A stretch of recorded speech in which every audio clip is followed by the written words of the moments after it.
अस्सलाम वालेकुम, आदाब। नॉन स्टॉप 25 न्यूज में आपका इस्तकबाल है। अब आइए नजर डालेंगे आज की अहम खबरों पर। चीन के सूबे शांगसी में तूफान और मुसलसल गरज चमक के साथ होने वाली बारिशों की वजह से कम से कम 15 अफराद हलाक और 3 लापता हो गए हैं। यमन के मशरिकी शहर सियून में हुए धमाके में एक पुलिस एहलकार की मौत हो गई। इस हमले की जिम्मेदारी किसी ने अभी कबूल नहीं की है। यूरोपियन मेडिसिन एजेंसी ने कोरोना के इलाज के लिए मसनूई तौर पर तैयार एंटीबॉडीज की मार्केटिंग की इजाजत देने पर गौर शुरू कर दिया।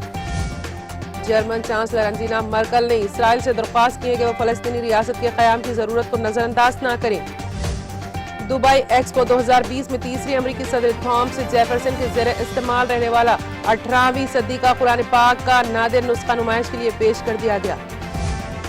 उड़ीसा के जंगल में छुपे कई माओनवाजों ने सिक्योरिटी फोर्सेस पर फायरिंग कर दी, जिसके जवाब में हिफाजती एहलकार भी मोर्चाजन हुए।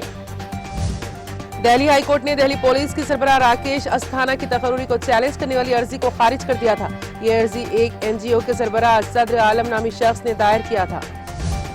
दिल्ली हाईकोर्ट में मरकजी हुकूमत ने पीएम केयर फंड्स को सरकारी फंड्स करार देने के मुतालबे पर दायर अर्जी के जवाब में कहा कि ये कोई सरकारी फंड नहीं है। अब इस मामले पर अगली समाअत 22 अक्टूबर को होगी। दिल्ली के ओखला इलाके में सीआरपीएफ के पार्लियामेंट ड्यूटी ग्रुप कैंप में तैनात एक सीआरपीएफ कांस्टेबल ने हेड कांस्टेबल को गोली मार दी। कौमी तहकीकाती एजेंसी जम्मू कश्मीर के अजला शोपियां, पुलवामा और बारामूला समेत वादी के कई मुकामात पर छापा मारा। नई दिल्ली के जामिया हमदर्द में यूनानी ड्रग्स मैन्युफैक्चरर्स एसोसिएशन की जानिब से चौथा वर्चुअल जश्न एडमा का इनेकाद किया गया। दिल्ली में बीजेपी के रुकने पार्लियामान मनोज तिवारी छठ पूजा पर पाबंदी लगाए जाने के खिलाफ एहतजाजी मुजाहिरा कर रहे थे। इस दौरान सीने पर तेज रफ्तार पानी की बौछार लगने से मनोज तिवारी बैरिकेड से नीचे गिर गए। दिल्ली यूनिवर्सिटी में कट ऑफ लिस्ट में बेज़ाब्तगी का इल्जाम आयद करते हुए दिल्ली यूनिवर्सिटी स्टूडेंट्स यूनियन ने वाइस चांसलर से मुलाकात करके अपनी शिकायत उनके सामने रखी, साथ ही उन्हें मेमोरेंडम भी सौंपा। अमरीकी बहरिया के chief of operation admiral Michael 11 से 15 अक्टूबर तक हिंदुस्तान के 5 रोजा दौरे पर रहेंगे।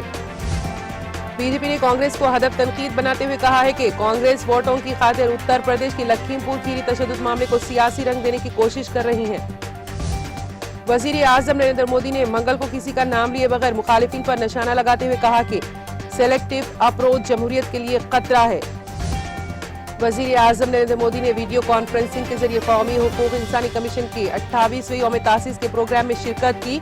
इज्तिमा से खिताब करते हुए कहा कि हिंदुस्तान की जद्दोजहद आज़ादी और उसकी तारीख इंसानी हुकूक और हिंदुस्तान के लिए इंसानी हुकूक की इक़दार का एक अजीम वसीला है। उत्तर प्रदेश में जल्द होने वाले असेंबली इंतखाबात में फतेह हासिल करने के आज़म के साथ समाजवादी पार्टी सरबराह अखिलेश यादव समाजवादी पार्टी विजय रथ पर सवार होकर अवामी हिमायत हासिल करने के लिए निकल पड़े। पीडीपी सदर व साबिक़ वज़ीर आला महबूबा मुफ्ती का कहना है कि खून खराबे को रोकने का वाहिद रास्ता बातचीत है। दिल्ली पुलिस के स्पेशल सेल ने एक पाकिस्तानी अस्करी पसंद को दिल्ली से गिरफ्तार कर लिया है। उसकी शिनाख्त मोहम्मद अशरफ उर्फ अली के तौर पर हुई है। कभी किसी को मुकम्मल जहां नहीं मिलता जैसी खूबसूरत नज़में लिखने वाले मारूफ शायर निदा फाजले का आज यौम पैदाइश है।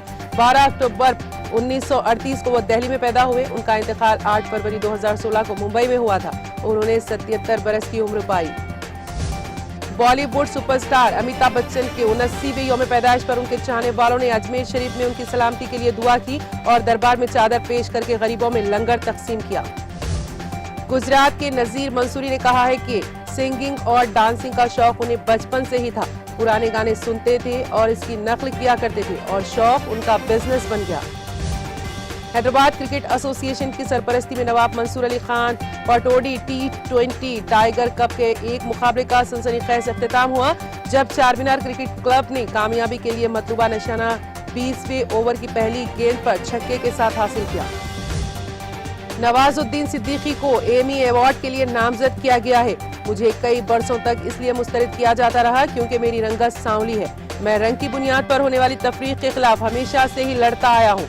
ये बात अदाकार नवाजुद्दीन सिद्दीकी ने वेबसाइट बॉलीवुड हंगामा के फरीदून शहरियार के साथ एक मीटिंग में कही है।